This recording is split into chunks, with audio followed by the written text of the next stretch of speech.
شیخ بولے تھے استاذ کے پاس علم حاصل کرنے کے لیے جا رہے تھے، میں اور میرے ساتھی تھے، میرا کلاس میٹ تھا، تو ہم جا رہے تھے، ہم نے بازار میں دیکھا مچھلی، ایک اچھی مچھلی بک رہی ہے، بیچی جا رہی ہے، ہم نے مچھلی خریدی۔ جیسے ہم گھر پہنچے تو دیکھتے ہیں کہ سبق شروع یعنی کلاس شروع ہونے کا وقت ہو گیا، تو ہم مچھلی رکھ دیے، ہم اپنے شیخ اپنے استاذ کے پاس علم حاصل کرنے کے لیے نکل گئے۔ تو ہمیں درمیان 3 دن لگاتار ہم علم حاصل کرتے لے، ہمیں درمیان میں وقت ہی نہیں ملا جا کر جائیں مچھلی پکا کر کھائیں۔ جب ہم 3 دن کے بعد اپنے گھر لوٹے تو دیکھا کہ مچھلی سڑنے کے قریب ہے، مچھلی سڑنے لگی ہے۔ تو ہم نے اس وقت ہمارے پاس وقت بھی نہیں تھا کہ ہم مچھلی کو پکائیں، تو ہم نے ایسے ہی اس مچھلی کو کھا لیا، وقت نہیں تھا پکانے کے لیے، تو سڑی ہوئی مچھلی کو ہم کھا گئے ایسے ہی۔ تو بھائیوں کیسی قربانیاں تھیں ہمارے۔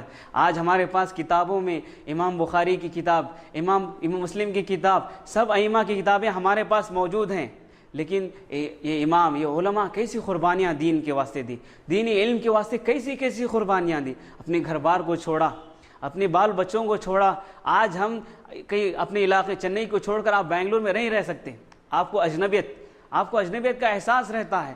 یہ ایسے علماء ہیں جنہوں نے اپنا سب کچھ قربان کر کے اللہ کے دین کو حاصل کرنے کے لیے نکل گئے تھے۔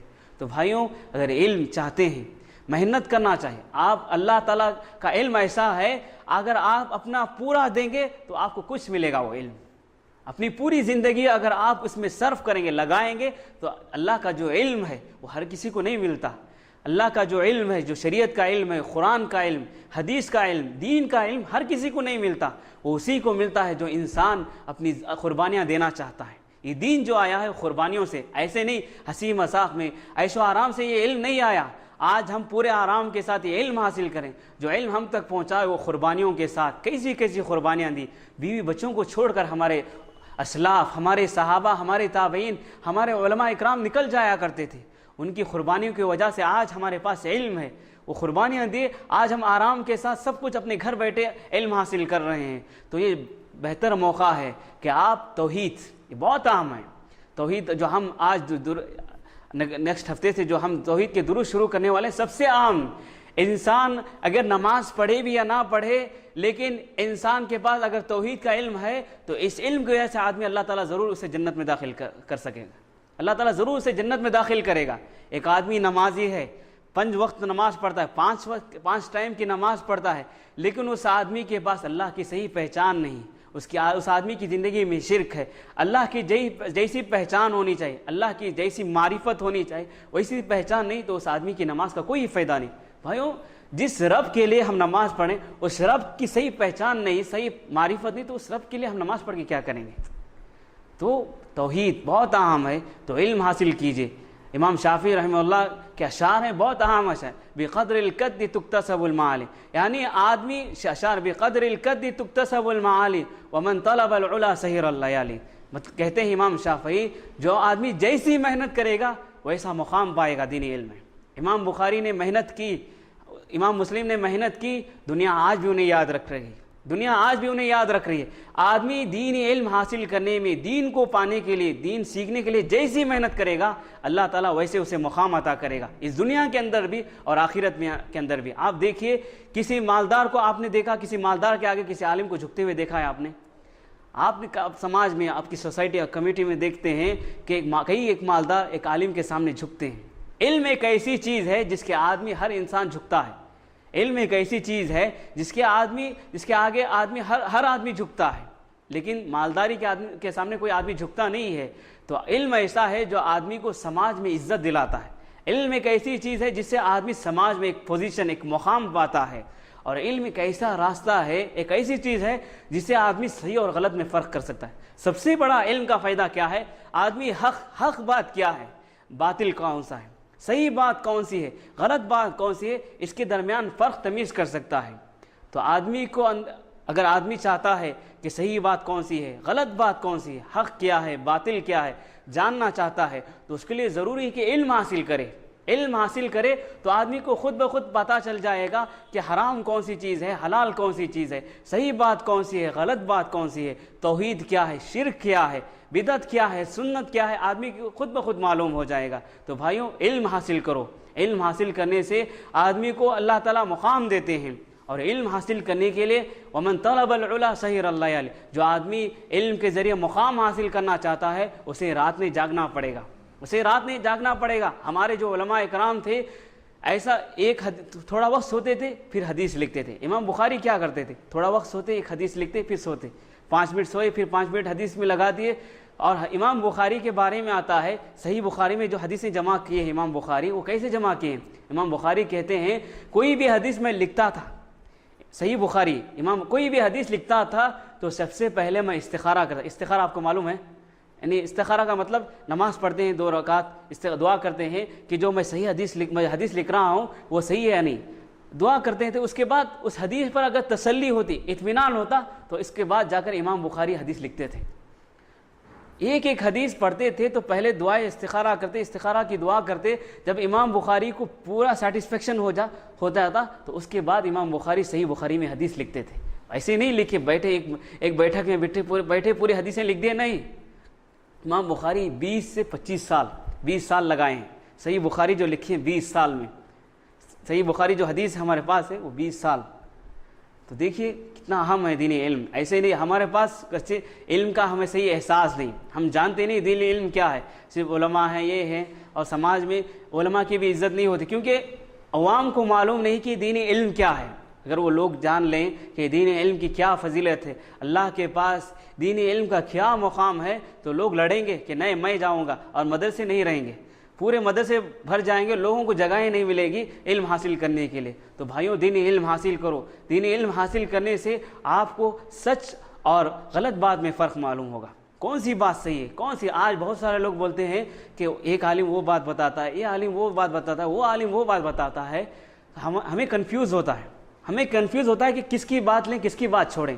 تو میں کہوں گا کہ آپ پہلے علم حاصل کیجئے، علم حاصل کیجئے کس کی بات کون سی۔ آپ کے پاس ایک ترازو ہوگا کہ آپ اس کے ذریعے تول سکیں گے کہ یہ عالم کی بات صحیح ہے، وہ عالم کی بات صحیح ہے، کس کے عالم کے پاس کون سی دلیل صحیح ہے۔ بہت سارے لوگ بولتے ہیں اس کی وہ بات الگ بتائیں گے، یہ بات الگ بتائیں گے، تو یہ لوگ کنفیوز میں کیوں رہتے ہیں؟ لوگوں کے پاس علم نہیں ہوتا۔ اگر آپ علم حاصل کریں گے تو خود بخود آپ کو معلوم ہو جائے گا کون سی بات صحیح ہے، کون سی بات حق ہے، کون سی بات باطل ہے۔ حق باطل کہتے ہیں حق کے مقابلے میں، اپوزٹ، حق کا جو اپوزٹ ہوتا ہے اس کو باطل کہتے ہیں، باطل۔ تو حق بات کون سی ہے، باطل بات کون سی ہے، صحیح بات کون سی ہے، غلط بات کون سی ہے، آدمی خود بخود فرق کر سکے گا، خود بخود تمیز کر سکے گا۔ تو بھائیوں دینی علم حاصل کرو، اس علم کو حاصل کرنے سے کیا آدمی کا ایک مقام ہوتا ہے۔ قرآن میں اللہ تعالیٰ نے کہا قُلْ هَلْ يَسْتَوِي الَّذِينَ يَعْلَمُونَ وَالَّذِينَ لَا يَعْلَمُونَ۔ اللہ کے نبی سے اللہ تعالیٰ پوچھ رہے ہیں، اے اللہ کے نبی ذرا بتائیے کیا جو علم حاصل کرنے والا ہے جو علم حاصل نہیں کرتا دونوں برابر ہو سکتے ہیں؟ کیا مردہ اور زندہ دونوں برابر ہیں؟ کیا کافر اور مسلم دونوں برابر ہیں؟ بالکل اسی طرح جو علم والا ہے اور جو علم جاہل ہے دونوں برابر نہیں ہو سکتے۔ جس طرح آسمان اور زمین میں فرق ہے، اسی طرح ایک علم والے اور ایک جاہل کے درمیان فرق ہے۔ جس کے پاس علم نہیں اور جس کے پاس علم ہے، دونوں کے درمیان اتنا ہی فرق ہے جیسے آسمان اور زمین کے درمیان جتنا فرق ہے۔ تو بھائیوں دین علم حاصل کرو۔ کتنی فضیلتیں احادیث میں بیان کی گئی ہیں۔ ابو درداء رضی اللہ تعالیٰ عنہ کے پاس، ابو درداء دمشق شام میں تھے، ایک آدمی مدینے سے سفر کرتے ہوئے شام جاتا ہے، سیریا جاتا ہے ابو درداء کے پاس ایک حدیث لینے کے لیے۔ وہ سنتا ہے کہ ابو درداء رضی اللہ تعالیٰ عنہ کے پاس ایک حدیث ہے جو انہوں نے نبی اکرم صلی اللہ علیہ وسلم سے سنی ہے، تو ایک حدیث لینے کے لیے مدینے سے سیریا جاتا ہے ایک شخص۔ ابو درداء رضی اللہ تعالیٰ عنہ پوچھتے ہیں کہ تم شام کو دمشق کو کیوں آئے، مدینے سے کیوں دمشق کو آئے؟ ہزاروں میل کا فاصلہ ہے، ہزاروں کلومیٹر کا فاصلہ کر کے تم کیوں آئے طے کر کے؟ تو وہ آدمی بولتا ہے کہ میں نے سنا ہے کہ آپ کے پاس ایک حدیث ہے جو آپ نے اللہ کے نبی صلی اللہ علیہ وسلم سے سنی ہے، اس حدیث کو حاصل کرنے کے لیے، اس حدیث کو سیکھنے کے لیے میں آپ کے پاس آیا ہوں۔ ابو درداء رضی اللہ تعالیٰ عنہ اس آدمی سے پوچھتے ہیں کیا تم دوسرے تجارت کے لیے آئے ہو کیا؟ وہ آدمی کہتا ہے نہیں۔ ابو درداء رضی اللہ تعالیٰ عنہ کہتے ہیں کیا دوسرے مقصد کے لیے، کسی دوسرے ریزن کے لیے تم آئے ہو کیا دمشق میں؟ تو وہ آدمی کہتا ہے نہیں، میں صرف حدیث حاصل کرنے کے لیے ہزاروں میل کا فاصلہ طے کر کے آیا ہوں، ہزاروں میل ڈسٹینس طے کر کے میں آپ کے پاس آیا ہوں۔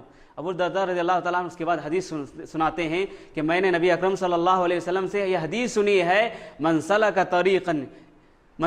طریقا یبتغی بہ علما سلک بہ طریقا الی الجنہ سلک اللہ بہ طریقا الی الجنہ۔ جو آدمی دینی علم حاصل کرنے کے لیے سفر کر کے جاتا ہے، دینی علم حاصل کرنے کے لیے سفر کر کے جاتا ہے، اللہ تعالیٰ اس کے لیے جنت کا راستہ آسان کر دیتے ہیں۔ اور جو آدمی دینی علم حاصل کرتا ہے تو اس آدمی کے لیے زمین و آسمان میں جتنی مخلوقات ہیں، زمین و آسمان میں جتنی مخلوقات ہیں، ساری مخلوقات، یہ چرند، یہ پرندے، یہ جانور، یہ جھاڑ، یہ درخت، یہ پہاڑ، یہ آسمان، یہ زمین، یہ سمندر کی جتنی ساری مخلوقات ہیں، ساری مخلوقات اس انسان کے لیے دعائیں کرتی ہیں۔ کتنی ساری مخلوقات، کائنات کے اندر جتنی مخلوقات ہیں، ساری مخلوقات اس آدمی کے لیے دعائیں کرتی ہیں۔ یہاں تک کہ مچھلیاں سمندر میں، پانی میں جو مچھلیاں ہیں وہ مچھلیاں تک اس آدمی کے لیے دعائیں کرتی ہیں، اور یہاں تک کہ چونٹیاں اپنے بلوں میں اس آدمی کے لیے دعائیں کرتی ہیں۔ تو کتنی فضیلت ہے۔ اس کے بعد ابو درداء رضی اللہ تعالیٰ عنہ نے نبی اکرم صلی اللہ علیہ وسلم کی مزید حدیث سنائی۔ آپ صلی اللہ علیہ وسلم نے فرمایا کہ عالم کا مقام ایک جاہل کے مقابلے میں بالکل ایسے جیسے چاند کا مقام دوسرے ستاروں کے درمیان ہے۔ جیسے چاند ایک بہت بڑا سیارہ ہے، بہت بڑا سیارہ ہے، ستارہ ہے، تو اس کا جتنا بڑا مقام ہے، کتنا بڑا مقام ہے، بالکل اسی طرح ایک عالم کا ایک غیر عالم کے درمیان مقام ہے، اس کے مقابلے میں اتنا بڑا مقام ہے۔ اور آپ صلی اللہ علیہ وسلم نے مزید فرمایا العلماء ورثۃ الانبیاء، کہ یہ علماء کیا ہیں؟ انبیاء کے وارث۔ باپ ہے بیٹا، باپ کا بیٹے جو ہوتے ہیں وہ باپ کے وارث ہوتے ہیں، باپ کے انتقال کے بعد اس کے جائیداد بیٹوں میں تقسیم ہو جاتی ہے۔ تو انبیاء، نبی جو تھے، جو رسول تھے، انبیاء جو گزرے ہیں، ان کے وارث، ان کے بعد میں جو علم حاصل کرنے والے ہیں وہ علماء ہیں جن کے پاس علم ہے۔ اور وَإِنَّمَا الْأَنْبِيَاءُ لَمْ يُوَرِّثُوا دِينَارًا وَلَا دِرْهَمًا، اور انبیاء جو گزرے ہیں انہوں نے اپنے پیچھے کوئی مال و دولت نہیں چھوڑی ہے، مال و دولت نہیں چھوڑی۔ وَإِنَّمَا وَرَّثُوا علم، انہوں نے اپنے پیچھے جو چھوڑ رکھا ہے وہ علم ہے، دینی علم، دین کا علم، اللہ کا علم وہ اپنے پیچھے چھوڑ کر گئے ہیں۔ فَمَنْ أَخَذَ بِهِ أَخَذَ حَظًّا وَافِرًا، جو آدمی دین علم کو حاصل کرے گا اس نے پورا علم حاصل کر لیا، اس نے سب کچھ حاصل کر لیا۔ تو جو آدمی دین علم حاصل کرتا ہے، حقیقی علم یہی ہے۔ آپ دنیاوی علم حاصل کرتے صرف دنیاوی مقصد کے لیے، اپنی روزی روٹی کے لیے تو بس ہے، لیکن دینی علم حاصل کرنا ضروری ہے۔ آپ حلال اور حرام میں کیسے تمیز کریں گے؟ کیسے فرق کر پائیں گے؟ بغیر علم کے آدمی حلال اور حرام سمجھتا نہیں۔ آپ بہت ساری چیزیں ہیں آج ہمارے سماج میں رائج ہیں، سماج میں پھیل گئی ہیں، لوگوں کو معلوم نہیں کہ حرام ہے۔ تو اگر آپ کے پاس علم رہے گا، آپ دین کو جانتے ہوں گے، دینی علم کو جانتے ہوں گے، تو خود بخود آپ کو پتہ چل جائے گا یہ چیز حرام ہے، یہ چیز حلال ہے۔ تو دینی علم کا حاصل کرنا ضروری ہے۔ نبی اکرم صلی اللہ علیہ وسلم نے حدیث میں فرمایا تھا، ترمذی کی حدیث ہے، طلب العلم فریضۃ علی کل مسلم، دینی علم کا حاصل کرنا ہر مسلمان پر فرض ہے۔ فرض کا مطلب اگر آدمی دینی علم حاصل نہیں کرتا تو وہ گنہگار ہے۔ دینی علم حاصل نہیں کرتا، آپ دین نہیں سیکھ رہے ہیں، نہیں جان رہے ہیں کہ ہمارا دین کیا ہے، حلال و حرام کیا ہے، اللہ کی صحیح پہچان کیا ہے، توحید کیا ہے، نبی اکرم صلی اللہ علیہ وسلم کی زندگی کیسی تھی، آپ کی تعلیمات، آپ نے کن باتوں کی تعلیم دی ہے، اگر نہیں جانتا ہے تو آدمی مسلمان ہی نہیں۔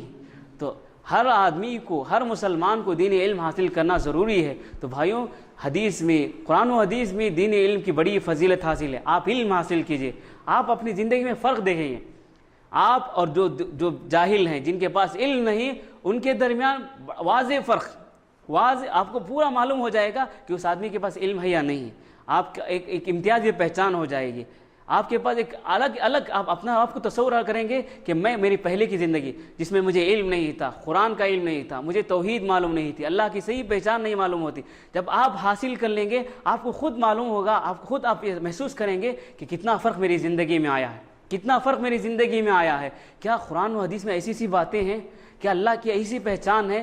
آپ اگر اللہ کے بارے میں جانیں گے تو اللہ کی عظمت آپ کو معلوم ہے، اللہ کون ہے، اللہ کی ذات کیسی ہے، اللہ کی ذات کیسی ہے، اس کی شان کیسی ہے، اس کا مقام کیسا ہے، آپ کو معلوم ہوگا۔ تو دینی علم حاصل کیجئے، اور اس کے بعد آپ کو جتنا علم حاصل ہوگا آپ اتنا اللہ کا ڈر آپ کے دلوں میں پیدا ہوگا، اتنا ہی ڈر اللہ کا ڈر آپ کے دلوں میں پیدا ہوگا۔ اسی لیے قرآن نے کہا انما یخشى من عباده العلماء، انما یخشى اللہ من عباده العلماء، اللہ تعالیٰ سے جو ڈرنے والے ہیں وہ اصل میں عالم ہیں، جن کو علم ہے۔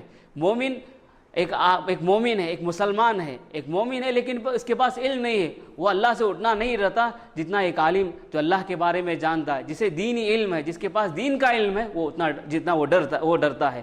تو بھائیوں دینی علم حاصل کریے، اس سے اللہ کا ڈر، اللہ کا خوف، اللہ کی خشیت ہمارے دلوں میں پیدا ہوگی۔ تو دینی علم حاصل کیجئے، اس کے ذریعے اللہ تعالیٰ آپ کی زندگیوں میں برکت دے گا، آپ کی زندگی میں برکت ہوگی، اور آپ ایک زندگی کا ایک ایک قدم بھی اگر آپ گزاریں گے، آپ زندگی کا ایک ایک مرحلہ بھی آپ گزاریں گے، تو اللہ تعالیٰ اس کے ذریعے آپ کی زندگی میں برکت دے گا، اس کے ذریعے اجر دے گا، ثواب دے گا۔